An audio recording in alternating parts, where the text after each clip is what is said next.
Y'all, I am super delighted and tickled to have Leo Frishberg on Untangled today. He is the Director of User Experience at Athena Health and founding principal of Phase 2 Design. With the career spanning over 30 years, Leo has shaped UX and enterprise and product teams across companies, including Intel, Tektronix, the Home Depot Quote Center, and now Athena Health, where he leads UX for a major health tech provider in the United States.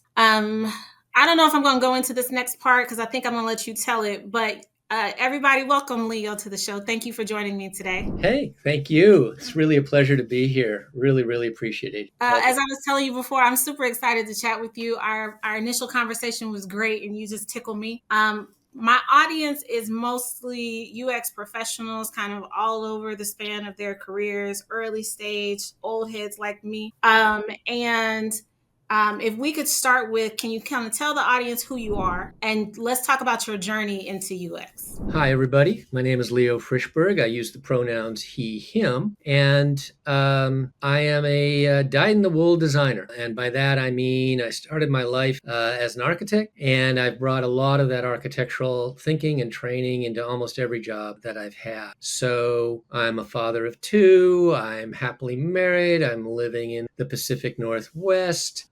What other things? I'm a published author. There's all sorts of pigeonholes that I could put myself into. I love eating. I love drinking fine wine. I love to travel. Does it sound like a dating app? No, I mean, all the different possible ways to describe me. Who am I? I am highly inquisitive. I ask a lot of questions. I'm curious. I'm constantly curious. So I could answer that question in a lot of ways. We'll narrow it down just a little bit. So you started as an architect, right? Yeah, yeah. And we like to use that word, but that's very different than physical design. So what was your introduction into the digital space? Well, yeah, it's interesting. Fred Brooks, who, wrote the Mythical Man Month and was really one of the original computer architects at IBM, actually came up with the term computer architect. Okay. And when you look at his first article, when he spoke about this or wrote about it, he's actually talking about architecture, building architecture. And he's making the connection between building architecture and computer. And he really meant that as the connection. Since then, that was in 1957 when he wrote that article. Since then, the world's obviously taken the term in some other direction. Right? So we now have software architects, and we have user experience architects, and we have all these different kinds of folks who are labeled architects. But having gone through the professional training and the professional licensure of architecture, that has a different meaning. Architecture is a professional license. That is, I can get sued. We are responsible for the life and death of individuals living and working inside buildings. And so when one uses the term architecture in the world outside of the digital world, it comes with a lot of baggage and a lot of legality. So many architects are a little concerned that it suddenly got spread into the digital world without that level of accountability. I'm less concerned about. So when I pivoted from the built environment into software, this was pretty early in my career. I was actually studying environmental planning and information sciences together in my undergraduate. And then when I actually got into architecture school, I almost immediately started looking at what technologies were available to assist. And this is long before CAD was really pop. CAD cost millions of dollars back then when I was a child. Anyway, You can't do that because I actually tested CAD in my early days as a researcher. There was one of our clients. So see. yeah, yeah. So, like one of my early jobs in an architect's office was to go to a local conference on CAD technology and figure out if we were candidates to start bringing CAD into the office. And at that point, these were $500,000 setups, and there was no way that they could afford that. So this is, AutoCAD 1.0 was barely out. So this is like mid 80s kind of time frame. So I was already tuned to the digital application inside architecture. So how was digital technology affecting architecture? But your question was, how did I transition from architecture into digital tech? And that happened pretty early on in my career. I was working for an architect group. They had a CAD system. I was a CAD jockey. It was a $500,000 system. We were also working with Citibank and Herman Miller and putting in Citibank's Western Regional Headquarters in Los Angeles. It's a gorgeous, gorgeous building, designed by a very well-known architect. And we were working with not just Citibank and Herman Miller on getting Citibank situated, but we were also working with the building owners and the leasing agents to figure out how to get the leasing documents put together in a way that was more accurate than anybody had ever done before. And so my boss was working with AutoCAD, DBase, for any of your listeners who even remember DBase. And we had a little plotter. It's about the size of about this big, so about the size of a laptop, a little larger than a laptop, called a Sweet Pea. And what he was doing was saying to these leasing agents, look, we can digitize all of your floor plates and do all the calculations for your leasing documents so that you can get accurate to like a square foot. So all of your corporate headquarters, all of these rooms that you're trying to lease out, and there's a whole set of calculations and set of standards associated with calculating leasing doc. What is your space? What's common space? What can we bill you for? What we can't bill you for? We can't bill you for the elevator. We can't bill you for the air shafts, but we can bill you for the bathrooms and the hallway. And your proportionate amount of space will take out of the proportionate amount of common space, and you'll be paying for that proportion. And because we could do that using these digital technologies, he actually created an entirely new business for this architecture firm and started to work on that. So I was engaged in that. And then Herman Miller called us up and said, hey, we really want to do this thing with all this furniture that you've been doing for Citibank. Can you help us train these dealerships in how to do that? And my boss said, I'm not in the furniture business. And I said, sounds like fun. And off I went on this adventure with Herman Miller. And what I learned is that these dealerships did not want to do this work. They wanted to hire somebody to do the work. And so after many, many conversations with a lot of these leaders in these dealerships, I realized that what I needed to do was figure out how to make this work as error-free as possible. And I've put the whole origin story of phase 2 up on the site. Include that, or I can give that to you. But that was how I started to shift into pure digital, even though it still had a real strong connection to the built environment. And what I did there is I said all of my competition was billing on the hourly basis. So they'd go to these dealers and they'd say, we can do this 300 workstation job for you. And it'll be on the hourly basis and we'll estimate X number of hours. What I did is I walked in and said, I'm going to bill you based on the number of pieces. And because I'm actually figuring out the number of pieces, those are the pieces you're going to order. That's the number of pieces you're going to pay me on. So there was no shenanigans. It was all directly related. If this order required 10,000 pieces, I wanted to get paid a penny a piece. Oh, wow.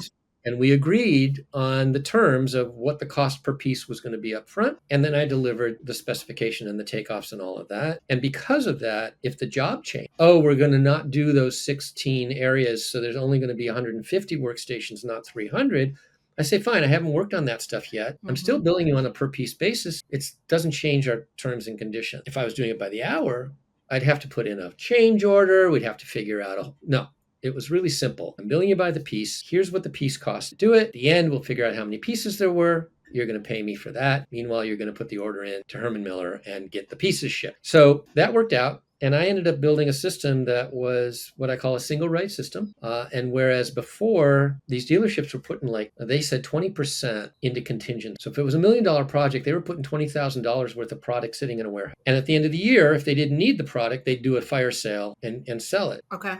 What I was saying to them is most you're ever going to spend on me is 5 at most. And it's probably going to come in a lot less. And I'll guarantee you 99% accuracy. In fact, I'll guarantee you 99.9% accuracy. So on $1 million job, I will eat $100. If I'm wrong, I'll be out wrong by $100 and that's on me. And they just looked at me and I delivered. There was only one job in the 8 years we did it that came outside of that spec. I was able to then operationalize this work so I could get pretty low skilled individuals doing the job. They didn't have to be architects. They didn't have to know much about CAD. They didn't have to know much about any of this stuff. They just needed to follow the process. And as a result, I was able to, I say arbitrage, I was able to actually leverage their wages. Let's say they were operating at $15 an hour. The job was coming in at $60 an hour.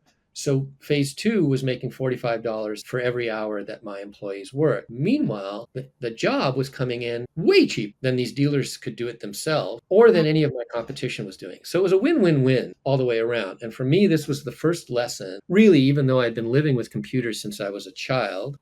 So in the early 60s, I had computers sitting around me, and my father was working for IBM. I had terminals into mainframes when I was a teenager. I didn't really understand the power of digital technology until this particular application, until we developed this application. I was able to enhance the competencies of my employees so that they could do perfect work without needing to be subject matter experts. And my clients reaped the benefit of that through less expensive service, more accuracy, and more flexibility. They could come to our service bureau and say, I want to change things up. Great. Let's change them up. We already did some work. We'll do a quick takeoff, figure out what we need to be billed for there. Simple. Let's change up the rest of it. It was beautiful. And I'd still be doing that if the furniture industry hadn't kind of collapsed at the end of the 90s. Because, Leo, that is exactly my question. It sounds like that was a great idea, great product. It was making you money. So thank you for anticipating my question. Yeah. That is amazing. So then the people that you had, and this was not even what we said we were going to talk about, but now I'm in the story. Okay, so then the people that you hired to do this work, what was their background? Right. So they could either have been involved in architecture in some way, like they wanted to be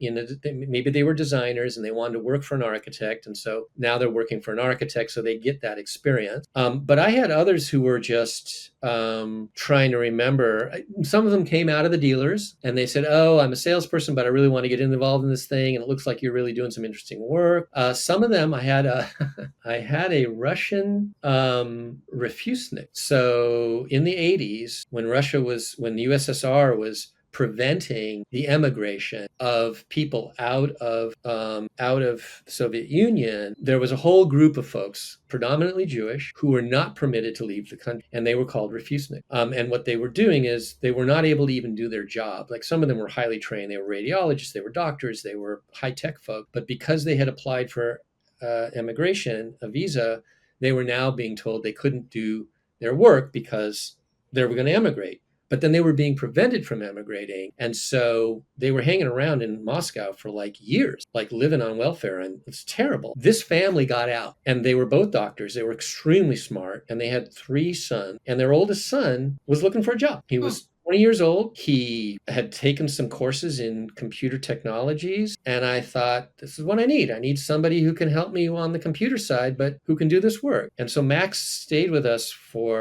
he was with us for like almost 4 years and helped me rejigger a lot of the technology, even as he did the work. He said, all right, I can lay all this stuff out. He had a very thick Russian accent. I can lay all this stuff out, he said, but I don't want. And I said, oh, okay. He said, it's very boring. This is very boring. And I'm very lazy. So instead of doing it that way, I wrote this program to do it. So he created all these macros and all this work that took care of all this menial administrative stuff that I was doing by hand. He said, oh, no, this is much faster. And it took him a couple hours to do that. So for the less than the cost of doing one of the jobs, he was able to create software that let me work on a bunch of jobs. So that's when I really started to learn about the power of digital technologies, even as they have like real impact on and making work easier. So yeah, it was an interesting group. We had lots of different people there. It was fun, but unfortunately, markets change. So we invested that into a software development company. We did a lot of work, created a product for emergency managers. That was really fun, brought it to market. FEMA, a bunch of counties have it, a bunch of private institutions have it. And then the dot bomb hit at the end of 1999, 2000, all the money dried up. And that's when we decided it was time to go back to work. So I went back to work for the enterprise. Started at Tektron, started with started with a web agency, actually, became an information architect for an online agency. They did some amazing work, and I really began to understand what information architecture meant back in 2021. Back in 2001. Yeah, 2001. Back in 2001, I began to understand what information architecture meant. Then moved from that into some gig work for a couple of years, and eventually turned those gigs at Tektronix as a contractor, turned them into a full-time position. Began to work in a group at Tektronix, which was all engineering-centric. So this was a very engineering-centric group. They had some product folk, but it was almost all engineers, and they didn't know anything about user experience. They had people called human factors engineers. And those folks are obviously cog psych, and they're all about usability, and they're all about evaluative research. But they weren't really good about design thinking, or generative. So they didn't really have a lot of those skills. And they needed this unit, this logic analyzer unit, decided they needed a full-time. So I joined them as part of that, and then became the principal architect for that group. And what was fascinating about that 8-year tenure, there were so many things to talk about, but what was really one of the fascinating things for me was who these people were serving, who were the personas they were serving, and who they themselves. So these were electronic engineers building devices to help other electronic engineers. And one of the things that this logic analyzer did is it measured events that were separated by 20 picoseconds in time. Now, I don't know what 20 picoseconds means. I have no idea what that means. I mean, we can barely understand what a second is, right? The beat of our heart is roughly a second. So if we listen to our heart, we can kind of understand what a second is. Divide that into billions, right? And trillions. Like, okay, so I didn't even know what that, but this is what these engineers were focusing on. They were focusing on, is it a 0 or a 1? And did this one happen, 20 picoseconds after that 0, or did it happen 40 picoseconds after that 0? Because it's important. So we were building devices that could help them see and visualize and understand that level of minutia. We had a device that could pick 15 gigabits of data off of a circuit in a second. It just sucked 15 gigabits out in a second. I said, okay, we got the 15 gigabits. Now what do we do with it? How do we sift through it? How do we make sense of it? So that was really an amazing, that was an adventure. That was great. And formulated a lot of theories, actually started writing a lot about UX architecture during that period, a bunch of articles on my website about that. I was leading the local chapter of the SIG Chi here in Portland, Oregon, and really bringing that group along and bringing people into that group, speakers, topic, to start really having a conversation about what is design in the context of what used to be Chi, right? Computer human interact, and very stuffy and very cog psyche. How do we actually turn that into more of a design thinking orientation? So that was a wonderful decade or so. And I joined Intel when the opportunity arose there, because the trajectory of tech was kind of leveling out. Didn't look like there was really much opportunity for growth there, and had a chance to move into management. And I probably didn't see a management position at tech that made sense at Tektronix, but in Intel, one presenter. So I led a team of about 12 UXers inside an Intel IT group, kind of an IT platform group for Intel's sales and marketing team. So Intel sales and marketing at that time had 6,000. Just their sales and marketing was 6,500 people. So the IT group serving them was about 7. We had about 12 UXers serving that group. And then I took on another group. So I had 2 teams of 12 UXers in different parts of IT at Intel for about 3.5. And that was interesting. So really cut my teeth on management to really understand how does UX fit within the broader context of a pretty IT heavy culture.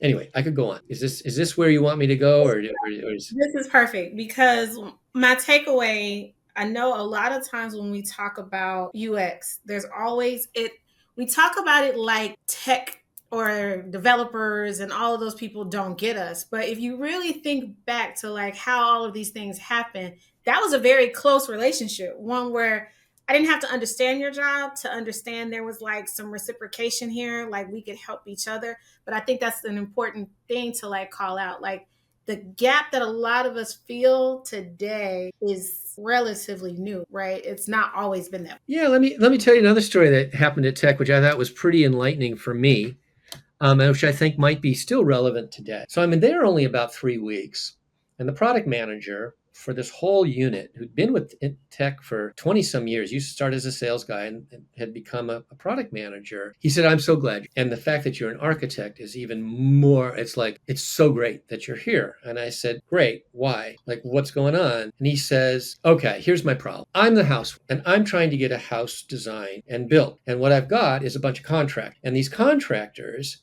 have decided that the cheapest, best way to put the house together is to stick the bathroom right in the middle of the kitchen. Now, you and I know that that's not really the best thing to do, but from a engineering perspective, that is the best thing. And I said, cool, there's a couple things wrong with your analogy. Let's straighten them out. You're not the housewife. You are not the user. You are not the user. I am not. I'm going to be the architect. You're the developer. And Yeah. you're not building one house. You're building 200 houses. And you need to figure out which of your market is going to buy what kind of house. And you need me to build, not build, but design different models of home that address each of your market segment. And then we can talk about what the interiors of those homes need to do to meet the needs of your market segment. And he's like blown away. Yeah. I said, you're right. You have engineers and they are acting as contractors and they are going to do the minimum cost thing because that's what engineers are asked to do, but that isn't design. But you're not the housewife. I said, you are the developer. And so that forged a really strong relationship that we maintained for 8.5 years or 7.5 years. The relationship with engineering required a different approach. The engineers were not, some engineers there were pretty hardcore. They'd been there for 40 years. Some of them had actually never had another job. They started as an intern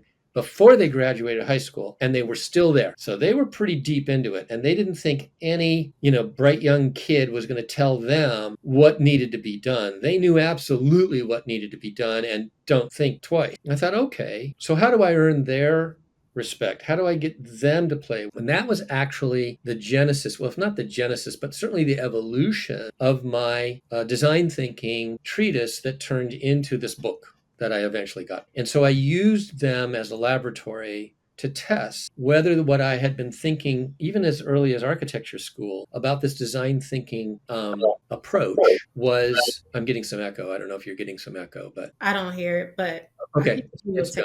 Yeah. It's done. So that was the evolution of this design thinking approach that first started in my graduate studies in architecture. And that became this notion of presumptive design. So what I did with these engineers to earn their respect is I said, listen, we got to repackage this. It's just not packaged well. Our customers are not happy with its size. It's too heavy. It's because they can't move it around the lab. It's got some problems. It doesn't fit under the shelves. It's too bulky. Like, we got to redesign. And they said, okay, well, we've been talking about this for years. And I said, great, let's go into a workshop. I'm going to bring some foam core in and I want you to sketch out what you think this should be. And we quickly whipped together some, scrappy designs that represented the new package. And I didn't ask them I didn't stop there. I said, okay, that's one idea. Let's do another idea. Let's do a third idea. Let's do a fourth idea. And I really got them to broaden their thinking. What if we didn't have a computer in our instrument at all? What if they used a laptop for the brains of the system and we didn't build that in? How would that change the form factor? Oh, well, then we could just make it into a screen and then run the probes and all of it. Okay, so let's atomize it. What does it look like if we atomize it? So we ran through these design thinking exercises and let them really spread their wing. And I saw joy where before there was just an awful lot of anger. I said, forget about money, forget about reality. Just what could we do? Let's just play. And so we played for a couple hours. And I said, you know what? I'm going to clean up some of these. And then I'm going to bring them out to customers the way they are, just like this. We're not going to do any more. We're just going to bring them out to customers and test whether any of these ideas make sense to our customers, because they sure make sense to us, but we're not. What year was that, Leo? So this is 2009, 2008. Yeah, pretty early on. Let me tell you why I asked the question, right? Actually, let me ask a follow-up question before I ask. What did you call that, those exercises? We weren't calling it design thinking in 2009. What did you call that? Well, there was quite a bit of theory already that I was beginning to incorporate because the UK Design Council had done their design thinking model, their the double diamond in 2004.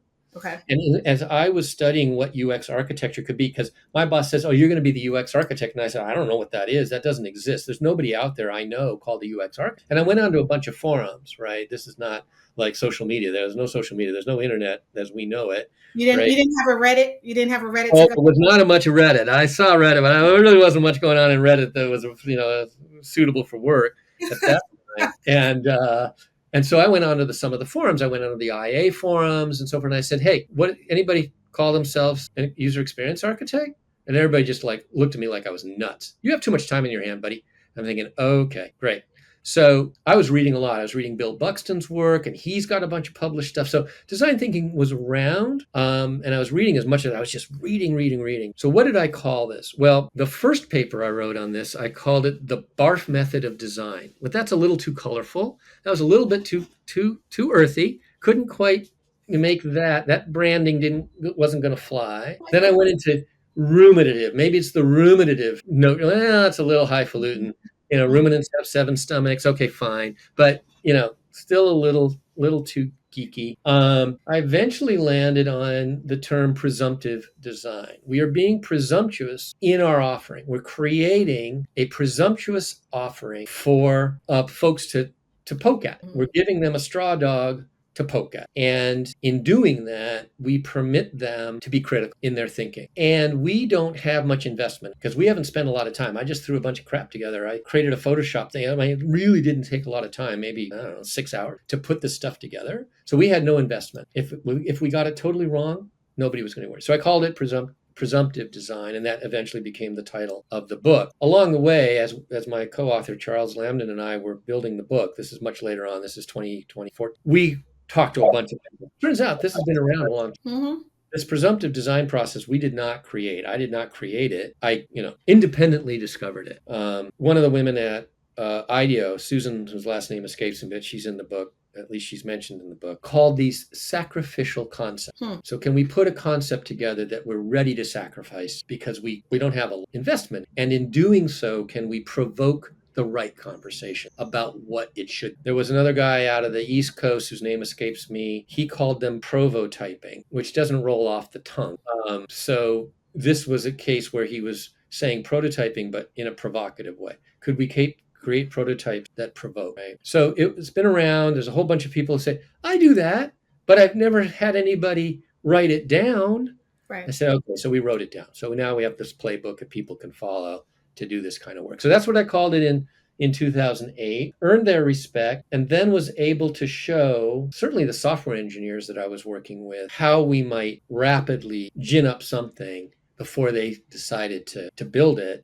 Because I had a background in information science and I was a programmer, I could program my own prototype. And so I did a lot of my own prototyping in real code. And then I would go to customers with that prototype. And when my engineers would say to me, well, we can't build that, I said, but I just did. I have an actual working code. So it's not code worth shipping. I won't say it's production level code, but I can show you this is not just a Photoshop, cartoon. This is real code. So no, we can build it. Is it worth building? What's it going to take to get to production? That's a different conversation. Right. But can it be built? Yes, it can be built. And that helped earn me some credibility with the engineers so that they could see that I could look at their code. They could say, hey, I'm trying to do this thing. And I look at it and I'd say, why do you have that conditional there? That feels like it's out of place. And they go, whoops.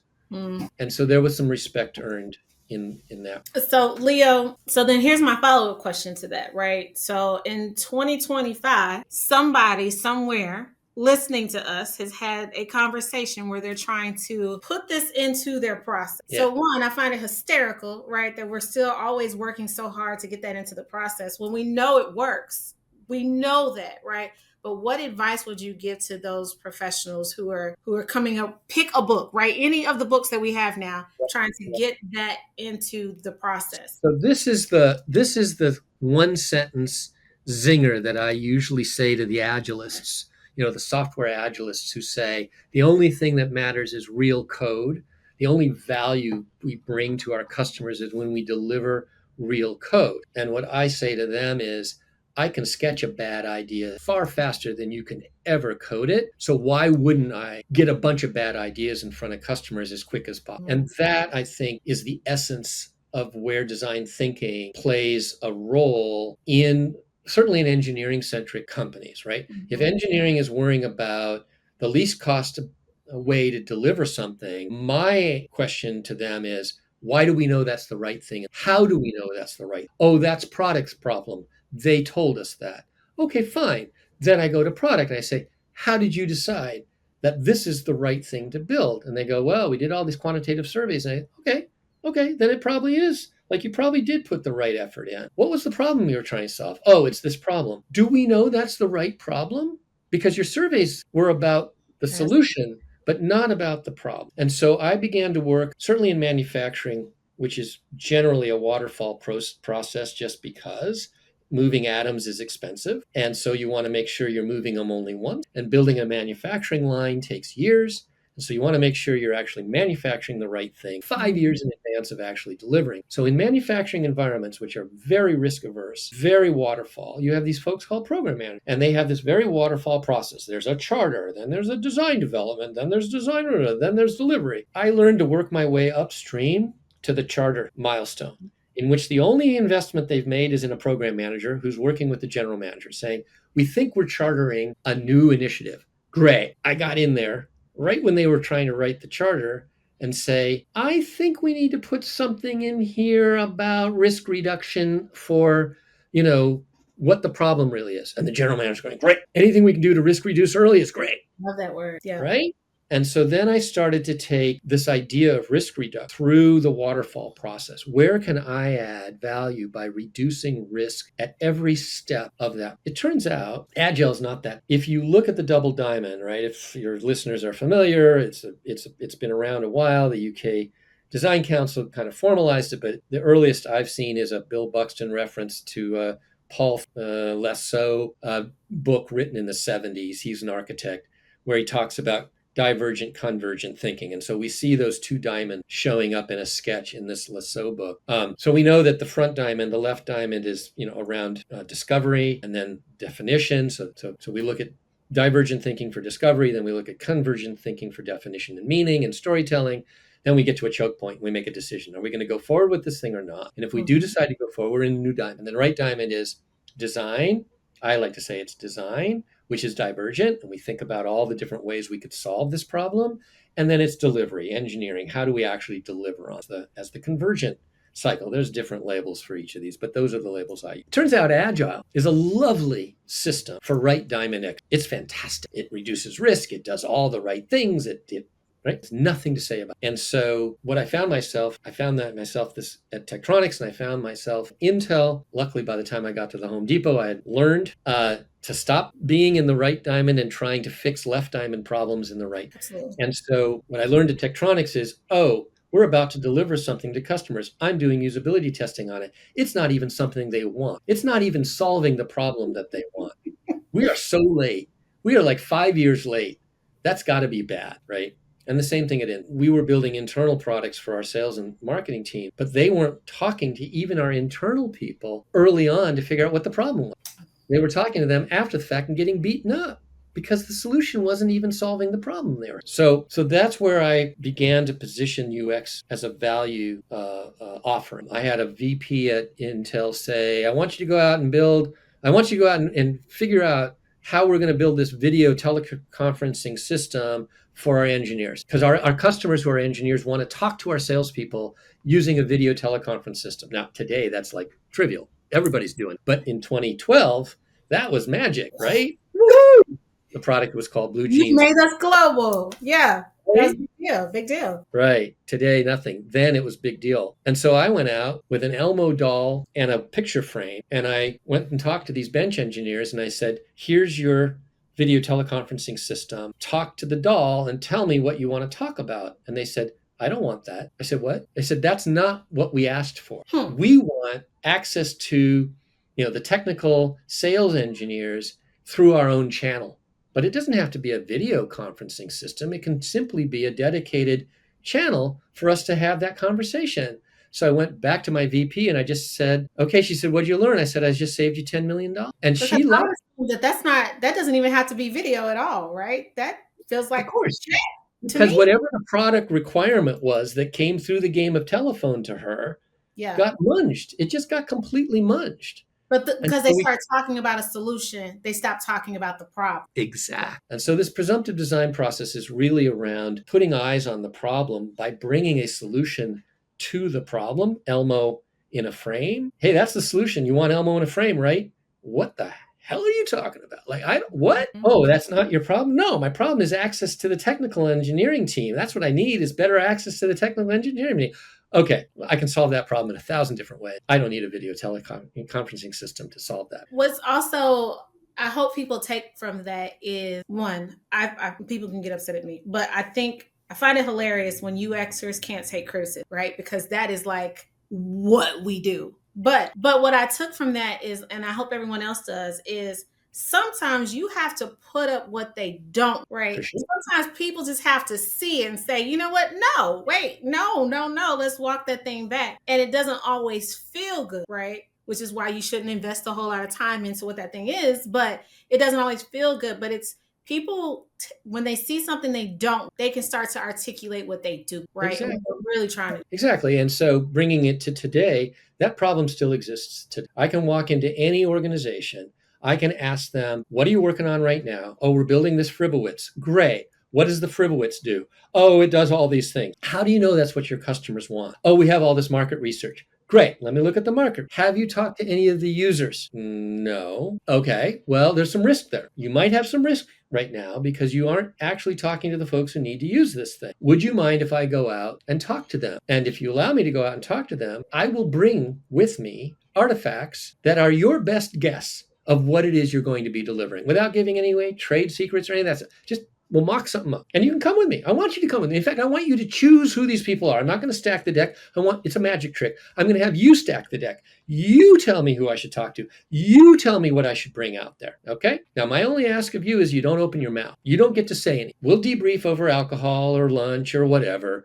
But during the session, please don't say it. And so I do this thing. And we come out of there, and sometimes what happens is that they're crying, is my stakeholders are actually brought to tears because they realize how wrong they are. And sometimes they feel it was such a transformational experience that they want to redo everything all at once. Like, no.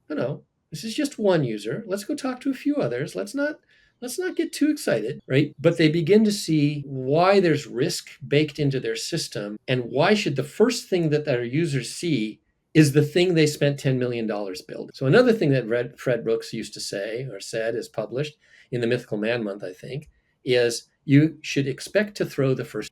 Well, if we're going to throw the first one away, we should make it as cheap as possible. Whatever that first one is should be a shadow of its future self because it's the first one. So that was another part of the presumptive design ethic. We're going to rapidly build a piece of junk, and we call it junk prototyping. We're going to build it with googly eyes and pipe cleaners and cardboard so that nobody believes it's a real thing. And we'll do that whether it's a digital artifact or a regular artifact. Yes. That was an important piece because one of the mistakes I think designers make is whatever they put out into the world is too pretty and it looks done. And the business is like, great, ship it. It shouldn't be pretty. The first one shouldn't be pretty, right? It needs to be clear we're in a creative space. Yeah, right. I like that. Yeah. And so, exactly. And so providing what I call messy hook. You want it to be messy so that it provides access to the user. They don't feel intimidated by it. In fact, they feel empowered to critique it. Well, that looks terrible. We laugh. Yeah, look at that. The googly eyes and the pipe cleaners. And they laugh and they go, that can't possibly. You're right.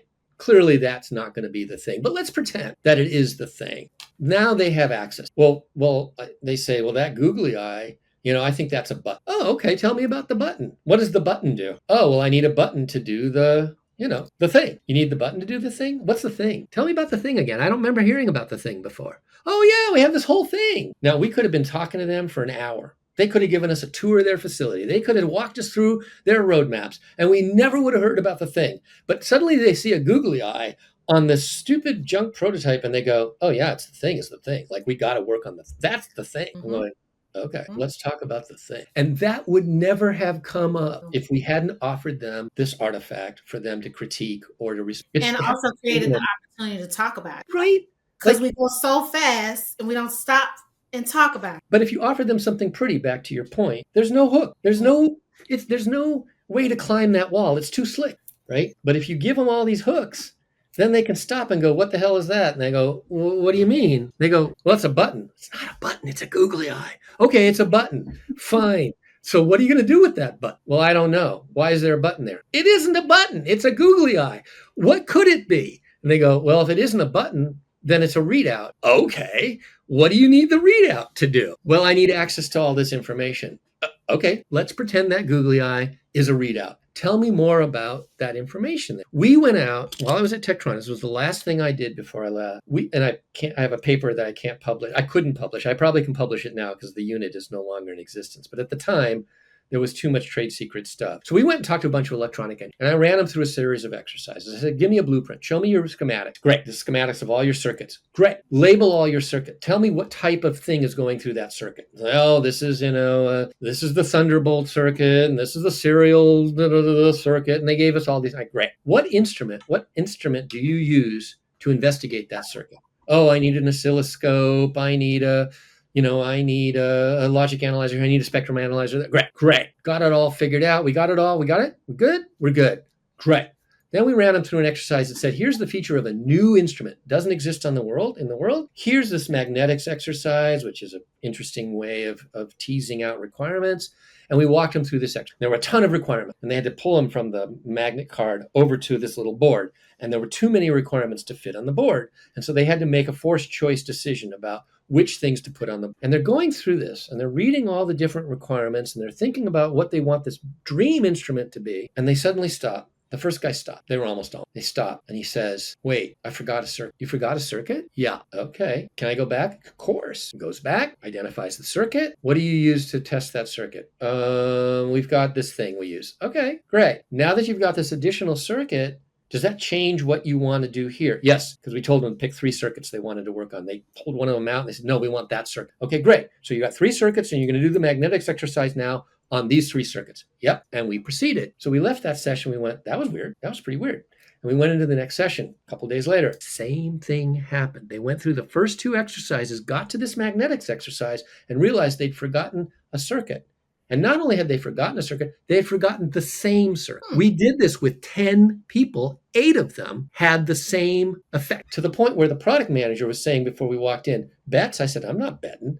It's going to happen. Of course it's going to happen. And he says, okay, I don't want to wait. I don't want to wait for them to discover it. Let's just trigger it because it's just stupid, right? Yeah. So we got through the blueprinting, and we're about to go over, and we're about to tell them to pick the circuit. And we said, hey, we think there's a circuit missing. And they look at us and they go, what? We say, we think it's the Ziggy control circuit. And they go, oh, you're right. Now, why did they forget this circuit? What were they forget? What? And it turned out to be key to the success of this instrument, was making this very lowly, very simple bus, this very simple circuit, but not including it made all the difference in terms of the value of this new instrument. And so what I learned from that, and the takeaway from that, and the whole point of this, and the long rambling answer to your question about what do you say to somebody in 2025, is that if you walk into these discovery sessions with only certain modalities, one-on-one interviewing, what I call call response. I could have done call response all day long and never learned about that Ziggy control circuit, right? So you have to come in with different modalities. And by asking your participants, your informants, to use these different modalities, you're going to move them into a different cognitive space. They're going to be thinking about the world differently because of that. And because they're doing that, suddenly they're looking at the problem space through this new lens, which you would never get through a just simple call response or many other kinds of investigation protocol. So putting all that together, we say much of the time, many organizations do not have a clear definition of the problem. They do not have an efficient way of figuring out the problem. This is true today. At least it's been true in my experience. I have not been out in the world. I've been at Athena for 5.5 years. I find that in my group, no, because I am a, source of energy around focusing on the problem. So my group, my extended group, does not have that problem, but others around me do, which is interesting. So even at Athena, which is very enlightened, we still have this rush to solution and lack of efficiency in understanding the problem space. So that's an interesting thing. And the way one approaches that cannot be through simply doing what we might call scaffolding or constructivist kinds of approaches. If I go in and I ask them all the right questions, if they give me a tour and I do a contextual inquiry, if I do all of the evaluative research that is, good stuff, you're still going to miss it. Yeah. And the way you avoid that is by moving the solution, moving a putative, wrong solution, in your words, right? Showing them something they don't want. You don't know whether they want it or not. You've never met these people. But you bring them something as if you design it as if you're right. You present it as if you're wrong. And in doing that, you make space for your informant to find fault, and you want them to find fault because you're not presenting a solution. You're asking them to talk about the problem. And that is still true today. If we were to talk about AI, which I know we want to get to, where is the future of UX and AI when AI is able to do all of the right diamond stuff? Maybe. And AI can do a bunch of the research stuff? Maybe. Where's UX? Where's critical thinking? Where's design thinking in that? But these problems remain universal. Somebody made a decision, probably product in a product oriented company, possibly engineering in an engineering-centric company, possibly marketing in a marketing-centric company, but somebody made a decision about the problem that we're going to solve. And the question that I raise for the listeners, viewers, is how well did they do that? How confident is everybody that we're actually addressing the right problem? And sometimes it remains to be seen whether we can AI our way out of that. It's possible that we could form a prompt that is sufficiently sophisticated that the response tells us what the real problem might be for this group of people in the market. It's possible. Would I bet a $10 million product on that? Probably not. Would it accelerate me to getting to a putative problem? Probably. Will I use that then as my presumptive offering? Sure. Why not? Yeah.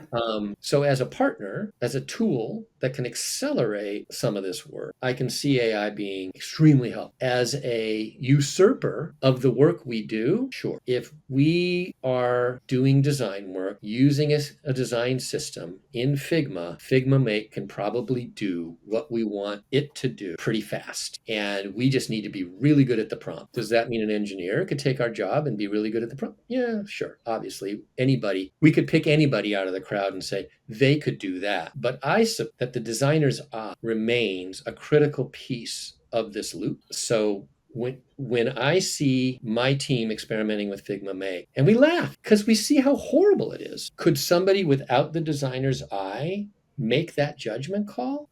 Not yet. Not for several years. And then we're raising the question, well, what do we mean by designer's eye? Could we train somebody to get a designer's eye? Of course we can. We could all, we didn't all start, well, some of us did. Some of us were born with designer's eye. Fine. But many of us developed that over years. That's part of our value is the development of that. Can we expect somebody who might be an excellent engineer or an excellent analyst or an excellent strategist be inclined to learn to have the designer's eye? Will they be attracted to that? They didn't self-select for that to begin with. Is it something they would want to be good at? And so that's where I have faith that as soon as we get through the hype cycle and enough companies crash and burn, you doing these things in some fantastical way, some reality will come back and we'll realize that, you know what, a portion of that was really, really helpful there. And we're very excited to have that power tool. And then there's a whole bunch of this stuff in which it has no business being in there.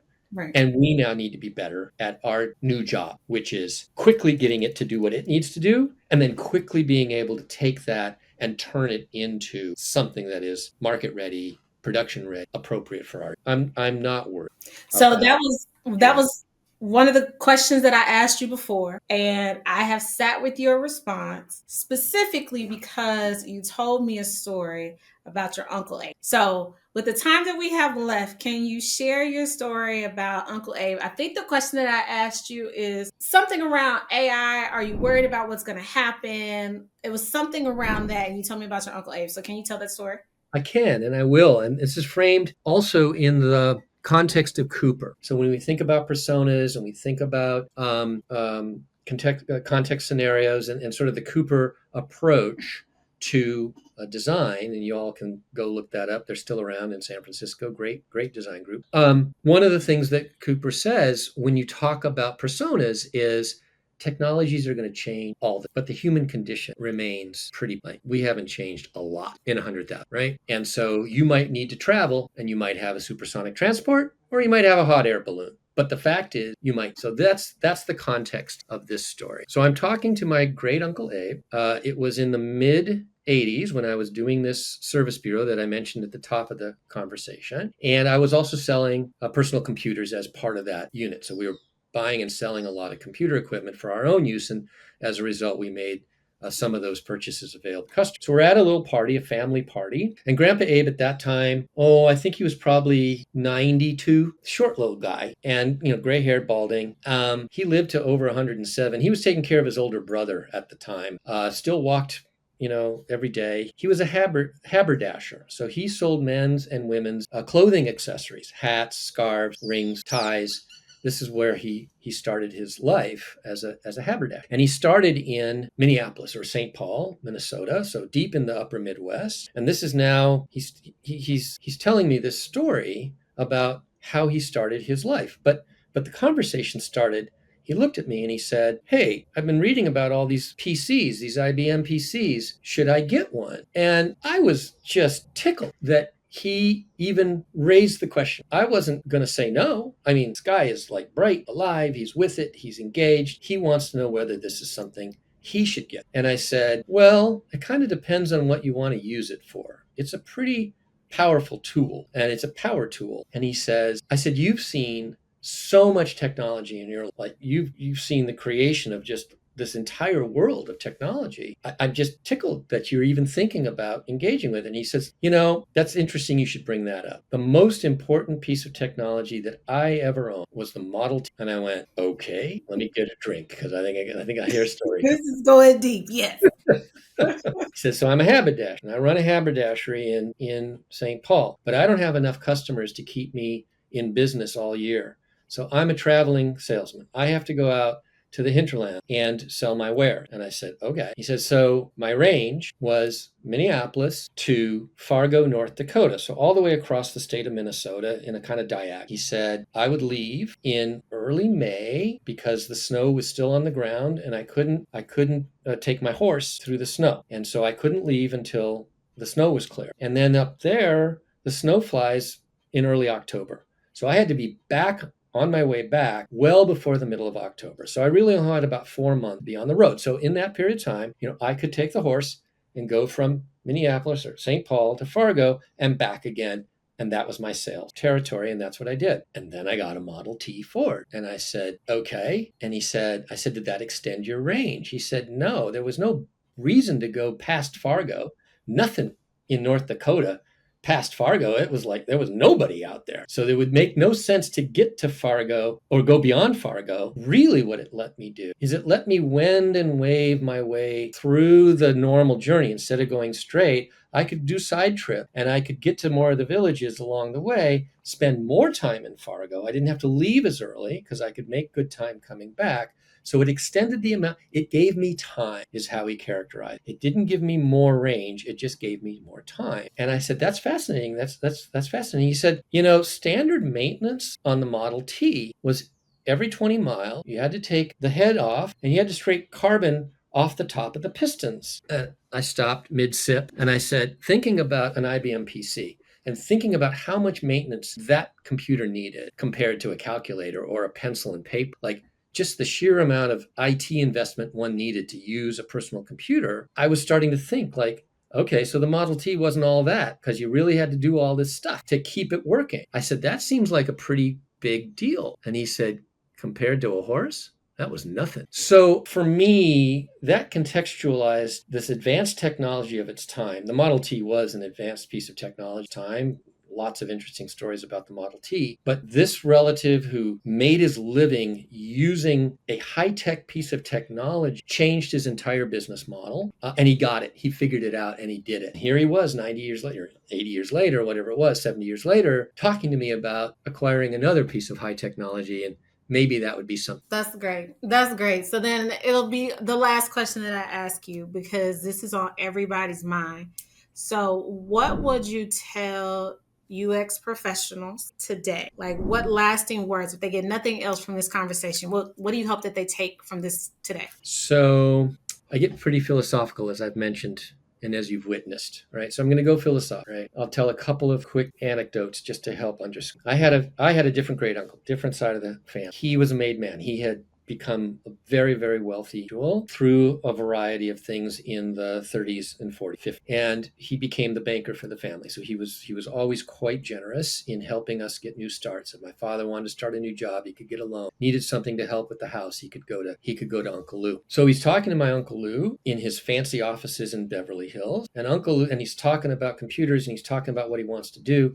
And Uncle Lou says, I feel really sorry for your generation because there's no way you're going to make it as our generation. This is in 1966. Now, Uncle Lou was a very wealthy man, but when you think about how much wealth has been created since then, I don't even want to talk about it, but when you think about how much wealth since then, it is outside Uncle Lou's imagination. So when we think about the trials and tribulations we're facing, we also have to put it into a larger context, which says the opportunities are equally outsized to what we can imagine. How do we step outside of our current frame to fully appreciate what we might do to take advantage? So that's one anecdote that I keep with me a lot. Uncle Abe is one because he was able to leverage technology to his advantage. Uncle Lou's another in terms of his false belief that wealth had been This finished. is as good as it's gonna get, right? That's right. Like this Exactly. is it. We have capped out. Yeah. So the third one is the second or third anecdote that I think underscores what I would say to folks or what they would take away is when I first started off as an information architect in 2001. I was reading all the job descriptions and I couldn't make hide nor hair of what the hell they were. Could not figure out. But I did it and I applied and I got a job as an information architect, even though I didn't really know what that meant. Very quickly, content management systems came on the scene. So now it's 2004. Content management systems are hitting, and it's the death knell of information architecture. That's what all the information architects taking our job. As soon as somebody puts a content management system in, they don't need us. And I laugh because what I heard them saying is content management systems can do a lot of the mechanical administrative work that we as information architects have been responsible for, but we used to call that little IA. That was something that could be automated. And if it's something that could be automated, then it probably should be automated. And so if that's the case, then if that's where you had focused all of your efforts, then yeah, you're probably at risk because that's going to get automated away. But big IA requires brains and it requires all sorts of things that content management system not even in the right place to do. So let's talk about little UX and big UX. If the work we're doing can be automated, Figma may, some kind of research synthesis, all the different kinds of products out there that are purported to help us get to conclusions faster. I'm not sure I want to sit around with sticky notes on a wall and really try to figure out what the connective tissue is myself. If in fact this really can be put on a graph and it can be navigated quickly through an automation, do I trust it? No. But does it accelerate me to an answer that I could take days, years to get to? Great. Now, if that was my job, was to move sticky notes around in order to get to some kind of conclusion, and that can be automated, great. Just save me a whole bunch of time and effort. What's the next step? Because that was just a step to get me to something. And that getting me to that something, in this case, synthetic thinking, in this case, identifying what that problem might be or what the storytelling is going to be around that problem. Can I rely on an AI to do that? I can use it as a tool to do that. But can I believe its stories? It's still going to be me that needs to present those stories. Hey, could an engineer use an AI to get those stories? Could a product manager get an AI to do those stories? Sure. But back again to the design, back again to the UX synthetic, what we do, that it's going to be very difficult for me. Maybe I'm just too old school, but it is very difficult for me to believe that the human element in this equation is ever going to get rinsed out without peril. That is, any organization that rinses the human element out does so at their peril. And so the work we're going to do is going to be but it is still going to be within what I consider to be the large tent, the huge tent of UX. And it's a matter of refocusing and looking at the other parts of the system that we play a strong role in, leveraging AI to do the thing it can do fast, get rid of that administrative stuff, get rid of the automated stuff, engage with it as a partner, engage with it as a tool, bring the synthetic thinking, bring the storytelling, bring the strategy, bring this is the so what, this is what we should be doing as a result, and then bringing that in. Because on the right side, we move into the design side. We also need working with a tool to rapidly do that.